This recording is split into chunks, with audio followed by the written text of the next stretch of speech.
Alzheimer's disease is the sixth leading cause of death in the United States. Alzheimer's is a form of dementia in which memory and cognitive function deteriorates over a period of several years.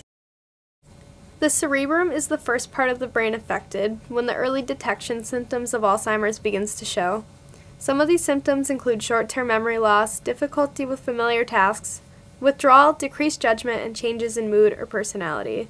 These are all signs to look out for when detecting Alzheimer's in its early development.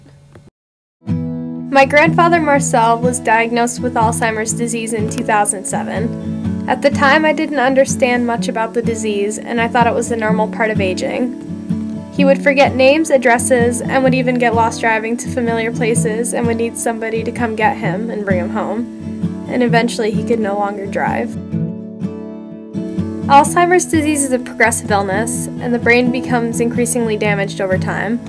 My grandfather's ability to remember, understand, communicate, and reason gradually declined, and as the disease progressed, the changes became more marked, and he needed more assistance with his day-to-day living. My grandmother would always be cooking for him, helping him eat and get dressed in the morning. He became more irritable and he couldn't control his emotions. He couldn't do things for himself and his mood swings became more exaggerated.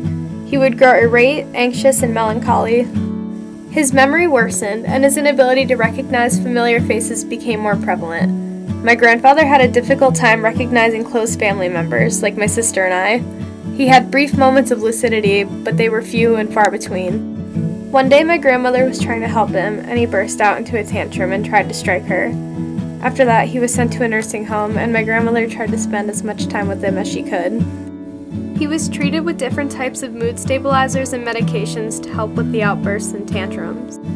He needed care all hours of the day and could no longer function on his own. As the disease became more severe, it started to affect the cerebellum, which is the part of the brain that controls coordination, muscles, and balance, eventually affecting the brainstem, which controls breathing, digestion, and heart rate.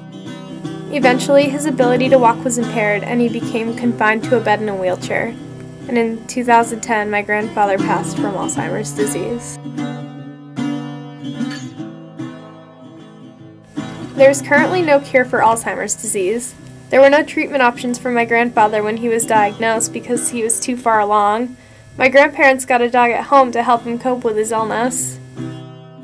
Today there are many treatment options available for early detection of Alzheimer's. Holistic medicines and pharmaceuticals such as Ginko biloba, fish oil, and 5-HTP are believed to help prevent or slow down the progression of Alzheimer's and can support healthy cognitive function.